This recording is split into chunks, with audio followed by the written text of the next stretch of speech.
Welcome to 3D comparison. So this will be regarding mirroring objects within Blender.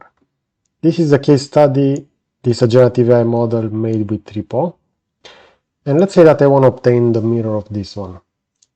So in order to do so, I can select the object. I can go over here within modifier. And if I will apply now a modifier that will be a mirror, this will give me another mesh that will be similar with this one. And I can specify exactly the axis. Now, in this case, we're going to see that the mirroring line, the mirroring plane will actually be in the middle of the component. I can specify over here the axis if I want this to be on the X or on the Y. We're going to see that this mirrored on the Y-axis will look as following. Or I can go around Z-axis in this case. If I will disable the Y-axis, the mirrored object will look like this.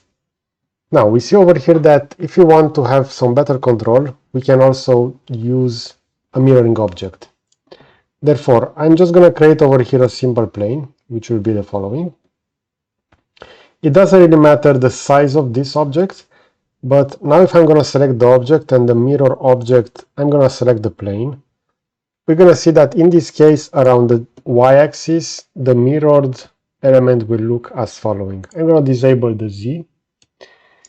Now what I can do over here, I can select the initial model and I can move this on the X-axis. And as you can see, it will be moved over there. And now if I'm going to use the same mirroring plane over here, we're going to see that the mirror object will now be as following. So currently we see over here, if I will enable the axis, that this will be mirrored over here. I'm going to disable the Y.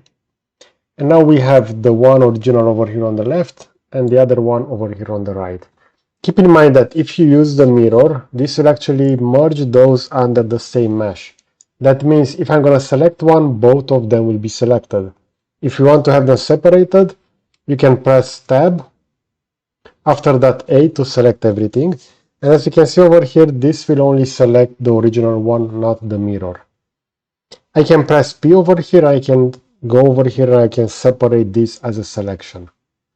Over here, if we're going to check over here the scene collection, we're going to have the following. So if I'm going to press Tab to exit edit mode, this will contain both of those and this will only contain, in this case, if I'm going to hide, we see that those are still linked together. So actually the splitting didn't work. So what I need to do is I will need to apply this mirror. So I'm going to apply initially the mirror. Now the mirror is no longer present within as a modifier list. And if I'm going to press A and P, but initially I need to press Tab to go within edit mode, A, P, loose parts. That will check all the meshes that are separated. And in this case, we're going to see that the loose parts will actually separate them like this. So as you can see with loose parts, since this is generative AI, we cannot actually split those. But there's another option. I can go over here with X-ray. I can select one of the model and then I can separate the selection. And this will actually do exactly what we want. But at the end of this video, I'm going to show you a different approach to this. Now you see if I'm going to select this one, this will all be within a component, this as well. But you saw that I need to make sure that I do the separation and everything over there. So now I'm just going to show a different approach to this. So I'm just going to import the same model. Okay, so I'm over here within a new scene. I have the model loaded and this will be the different approach to mirroring. So I can just select this. I can Ctrl+C, Ctrl+V. As you can see, that pasted the model over here. I'm just going to move the copy over here. And now if I'm going to press N to open the side panel, all I have to do is define the axis that I want to mirror this and add minus. So for example, minus on X, we're going to see that the model will be mirrored like this. If you want, you can also mirror this on different axes and that will give you a different mirror model. So in this case, both on X and on Y. I can also go on Z, but that will make this upside down. So keep that in mind that you can easily manipulate the mirroring over here. In this case, if I'm just going to go minus on X, 1 on Y, Z minus, this will actually be the following.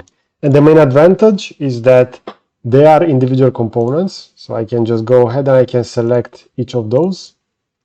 And I can start working with those without having to deal with the mirroring from the modifier. So therefore, I would recommend that you use this workflow when you want to create mirror components, as it's a lot faster and you don't need to make use of advanced mesh splitting features over here in order to further segment those, to have those as individual elements. Okay, so I hope you enjoy this kind of content. You're going to find additional Blender tips and tricks over here on the left. I'm just going to swap over here the selection box, so this will be the playlist. And if you enjoy this kind of content, you can consider to subscribe. You're going to find the button on the right. So that's it. Thanks for watching.